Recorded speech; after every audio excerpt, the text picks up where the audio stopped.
심리질환, 정신장애의 증상.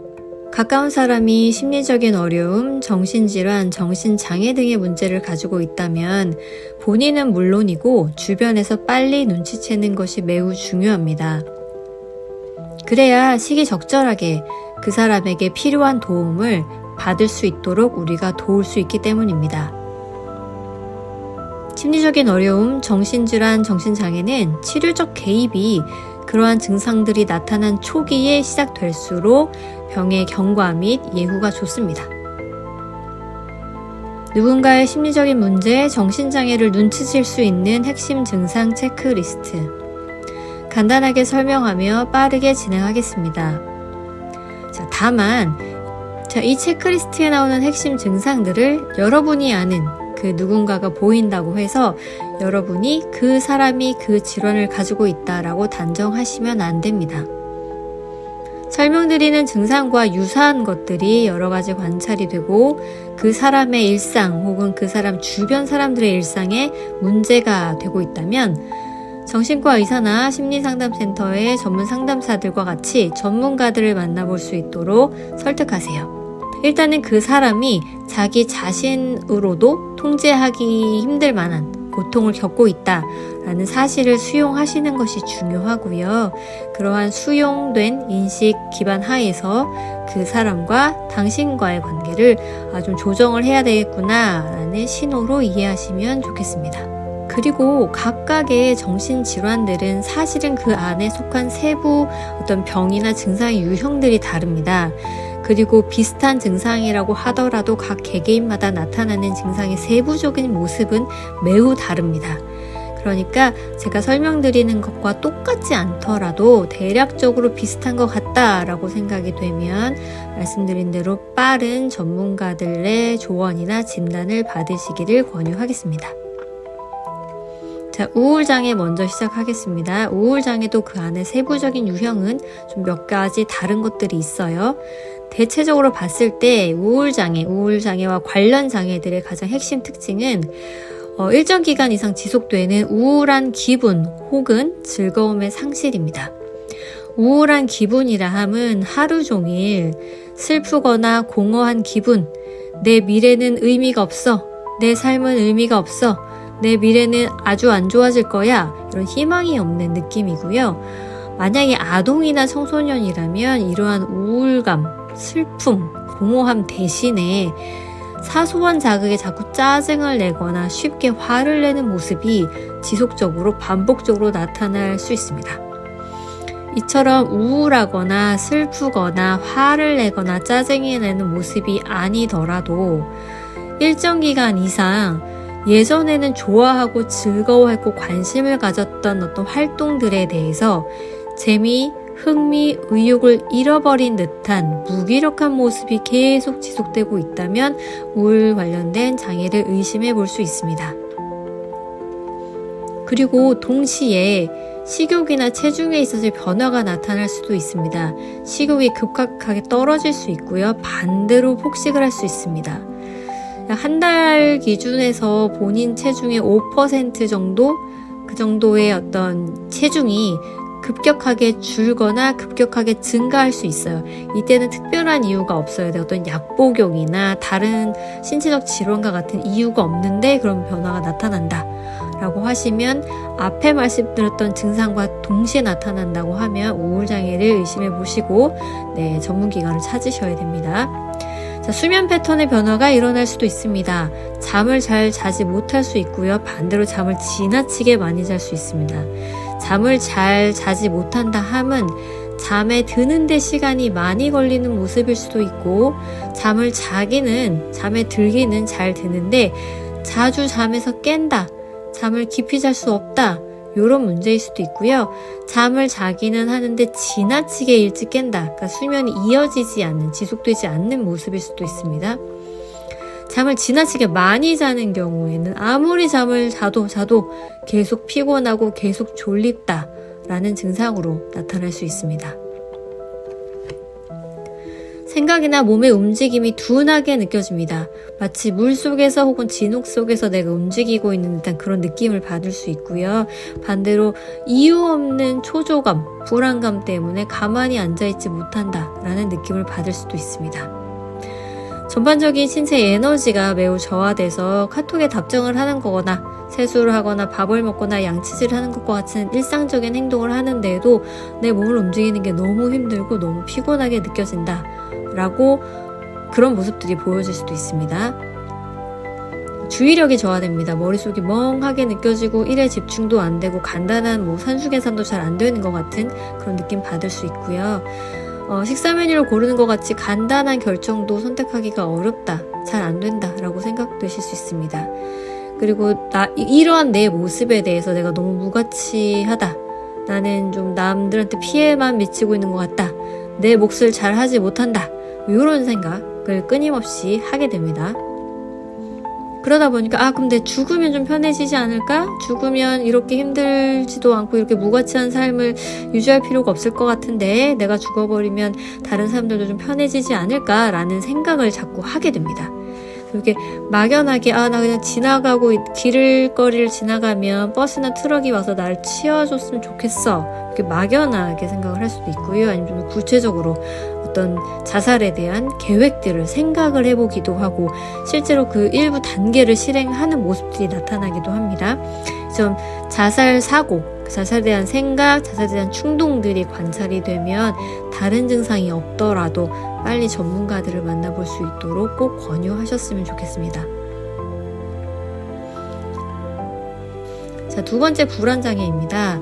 불안장애 역시 그 안에 세부적인 장애 유형들은 매우 다릅니다. 그래서 전반적으로 이런 모습과 비슷한 게 나타나면 불안과 관련된 어떤 어려움을 겪고 있는 걸 수 있겠구나 라고 짐작을 좀 해보셨으면 좋겠습니다. 자, 불안장애의 핵심 특징은 이런 거죠. 과도하게 걱정하거나 불안해합니다. 과도하다라고 하는 건 너무나도 사소하고 그렇게 별다르게 그 사람의 일생에 아니면 일상에 영향을 미칠 것 같지 않은, 예를 들어서 내가 외출을 하는데 버스를 타고 갈까, 지하철을 타고 갈까, 걸어갈까, 아니면 자동차를 내가 직접 운전해 갈까, 이런 사소한 결정들. 식사를 할 때 무엇을 먹을까, 어디서 먹을까, 밖에서 먹을까, 안에서 먹을까, 나 혼자 먹을까, 남들과 먹을까, 이런 것들. 친구랑 대화를 하는데 친구가 어떤 특정 단어를 썼다, 친구가 말을 할 때 어디를 보고 말했고 어떠한 표정이 스쳐 지나갔다, 이렇게 사소한 일에 대해서도 어떤 걱정이 과도하고 걱정을 멈출 수 없을 때 이런 것들이 좀 핵심 증상으로 보시면 되고요. 그러다 보니까 걱정, 불안, 스트레스와 관련된 신체 증상을 겪는 경우가 많습니다. 심장이 빨리 뛰거나 손발에 식은땀이 난다거나 막 질식할 것 같다, 가슴이 너무 답답하다, 토할 것 같다, 이런 신체와 관련된 스트레스 증상들을 경험하는 경우가 많습니다. 걱정과 불안이 과도해지다 보니 아무래도 초조하고 긴장된 느낌을 계속 받을 수밖에 없겠죠. 어떠한 상황도 벌어지지 않았는데 그냥 이유 없이 불안하고 뭔가 안 좋은 일이 벌어질 것 같은 불길한 예감이 지속됩니다. 내 가족이 직장에 나갔는데, 아니면 내 아이가 학교를 갔는데, 내 친한 친구가 여행을 갔는데 거기 가서 사고가 날 것 같고 무슨 일이 벌어질 것 같고 이대로 나를 떠나버릴 것 같고, 이런 좀 과도하고 불길한 예감을 좀 자주 경험하게 됩니다. 그러다 보니까 아무래도 쉽게 에너지가 소진될 수밖에 없겠죠. 신체적, 정신적 에너지가 쉽게 고갈되는 느낌을 받을 수 있습니다. 당연히 집중력도 저하돼서 핸드폰에 쇼츠 같은 것들 볼 때조차도 머릿속에 여러 가지 걱정이 자꾸 스치고 지나가다 보니 그것을 보고 즐길 수가 없습니다. 그러니까 짜증이 자주 나겠죠. 화도 자꾸 나고 주변에서 너 좀 예민해진 것 같다, 이런 얘기를 듣는 경우도 많습니다. 그러니까 잠을 자는데도 좀 많이 힘이 들겠죠. 자, 이러한 걱정이나 과도한 불안, 실제적으로 예전에 어떤 걱정했던 일을 실제로 경험하시는 분들도 많아요. 내가 예전에 이러한 안 좋은 일이 있었기 때문에 내가 지금 갖고 있는 걱정이나 불안이 과도하지 않다, 비현실적이지 않다라고 생각하실 수 있어요. 어쨌든 그럼에도 불구하고 그런 것 때문에 내가 꼭 해야 되는 행동, 일상을 유지하기 위해서 할 수밖에 없는 행동을 하지 않으려고 한다거나 어떤 특정 장소를 방문하는 것을 적극적으로 회피합니다. 예를 들어서 직장을 가려고 하면 어떤 특정한 터널을 지나야 되는데 그 터널을 들어가면 어떻게 될까봐, 혹은 그 터널이 무너질까봐 이런 걱정 때문에 30분, 1시간을 걸려서 이렇게 우회한다거나 이런 모습을 보이시기도 합니다. 혹은 어떤 것을 피할 수 없을 때 막 식은땀을 막 이렇게 막 줄줄줄 흘리면서 막 터질 것 같은 심장을 부여잡고 매우 심한 불안을 견뎌야만 그런 행동을 수행할 수 있는 모습으로 나타나기도 합니다. 자, 공황장애에 대해서도 설명을 드리도록 하겠습니다. 자, 공황장애하고 공황발작은 조금 다른데요. 일단 공황장애는 예상하지 못하는 순간, 예상하지 못한 장소, 상황에서 공황발작을 좀 경험을 합니다.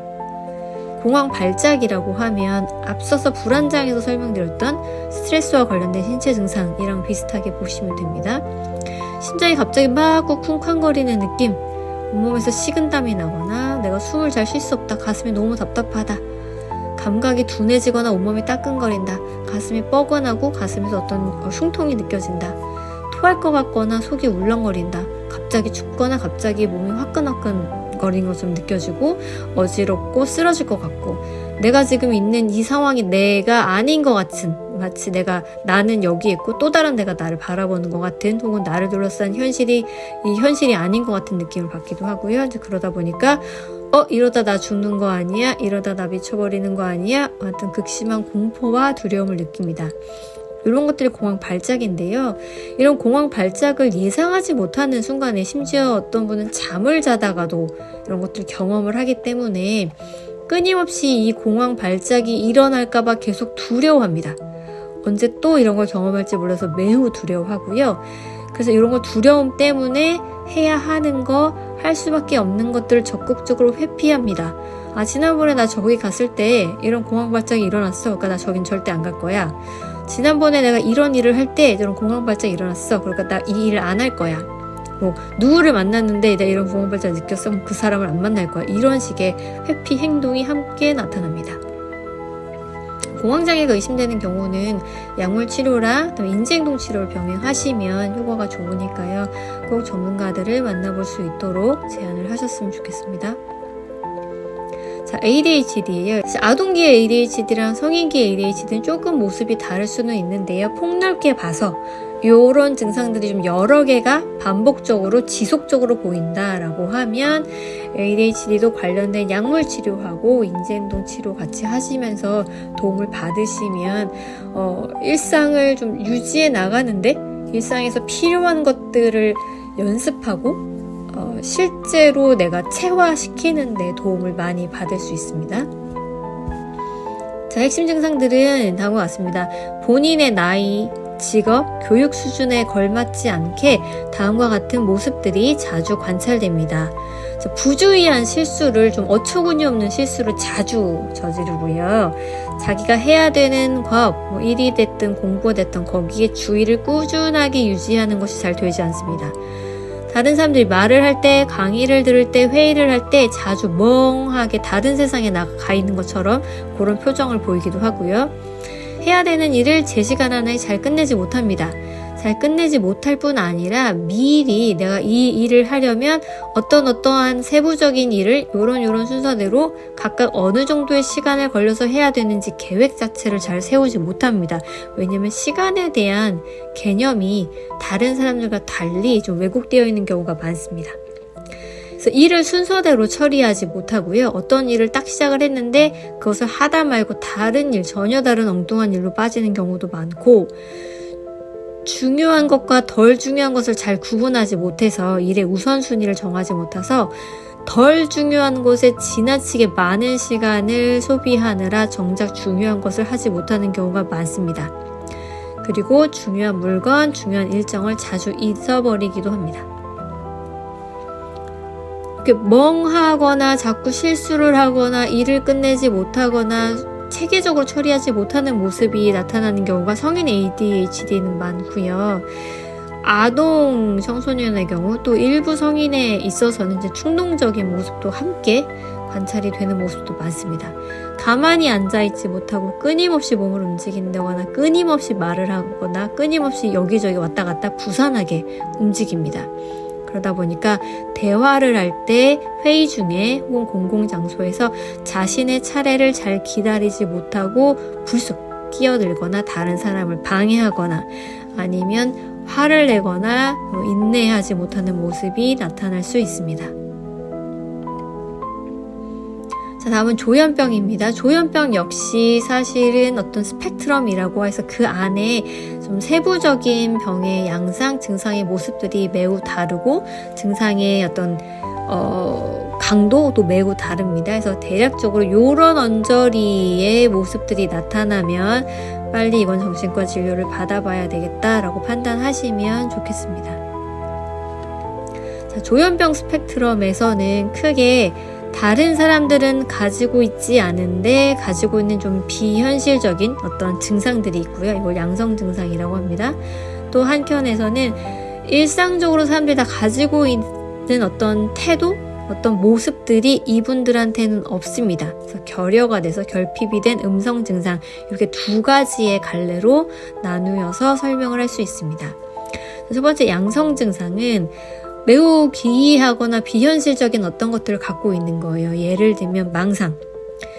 같은 문화를 공유하는 사람들, 즉 비슷한 연령대, 비슷한 지역, 어떤 우리나라와 같이 어떤 사회, 같은 사회에 있는 사람들이 보기에 너무나 이해하기 어렵고 비현실적인 믿음을 가지고 있습니다.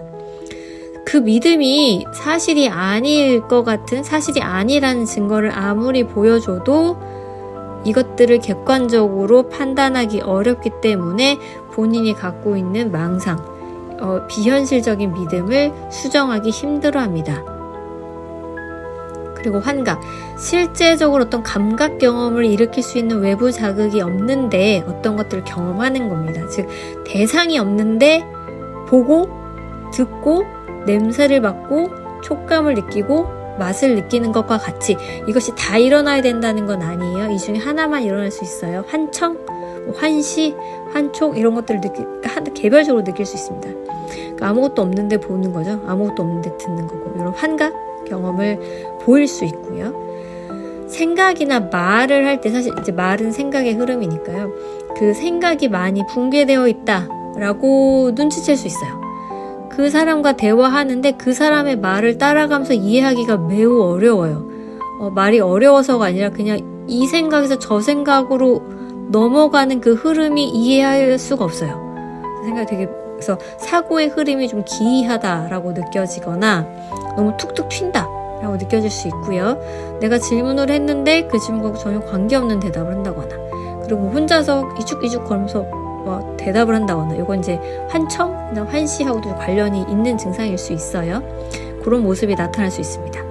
그리고 행동에서도 어떤 붕괴된 모습이 나타날 수 있어요. 환경 자극의 반응이 현저하게 떨어지거나 예를 들어서 어디 부딪혔는데 전혀 아파하는 모습을 보이지 않아요. 어떤 감각적인 그 외부 자극에서 저 사람이 느낄 법한 감각을 느끼지 않는 듯하게 보일 수 있고요.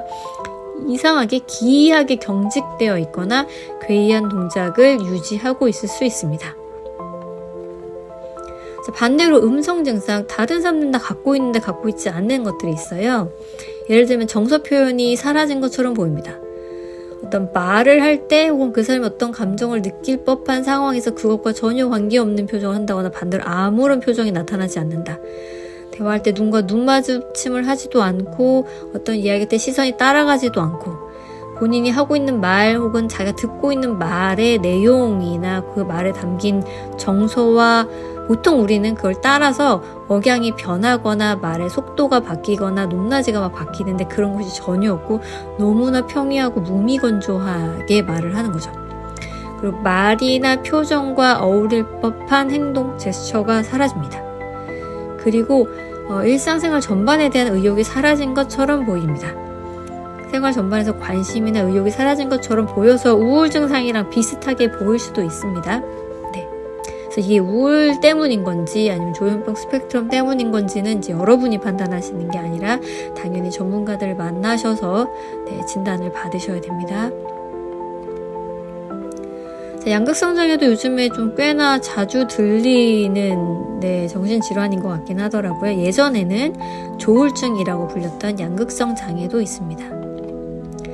양극성 장애도 크게 두 카테고리로 증상을 나눌 수 있어요. 하나는 조증 상태, 그리고 하나는 우울 상태. 이렇게 크게 이제 두 개로 볼 수 있고요. 양극성 장애라고 하더라도 조증 상태보다는 우울 상태가 조금 더 많이 보이는 모습일 수 있으니까요. 순간순간 며칠 정도 지나가는 조증 상태가 있다면 바로 포착하셔서, 물론 조증 상태를 발견하지 못하더라도 우울로 의심할 수 있기 때문에 빨리 이렇게 진료나 치료, 진단을 받아보시는 게 좋겠죠. 조증 상태 설명드리면 대개 며칠 정도 지속이 됩니다. 하루 이틀, 길게는 일주일 이상도 지속이 되는데, 우울 상태에 비해서는 그 기간이 짧아요. 조증 상태일 때는 평소 그 사람의 성격이나 평소 그 사람의 태도와는 매우 다른 느낌을 받게 됩니다. 즉, 비정상적으로 그 사람이 들떠 있어 보이고, 이 사람은 이렇게까지 무모하고 충동적인 사람이었나? 라는 생각이 드실 거고요. 지나치게 비현실적인 자신감이 넘쳐나고 어떤 외부 자극에 매우 예민해진 모습을 보입니다. 에너지 수준이 비정상적으로 높아져서 잠을 며칠째 자지 않고도 자기가 하고 싶은 일을 매우 정력적으로 에너지 넘치게 하는 모습이 나타나기도 하고요. 그러다 보니까 본인은 조증 상태일 때 매우 만족해할 수 있어요. 자신의 모습에. 그리고 말이 지나치게 많아지고, 그 사람이 하는 말을 가만히 듣다 보면 생각이 너무너무 빠르게 전개가 된다라고 눈치채실 수 있어요.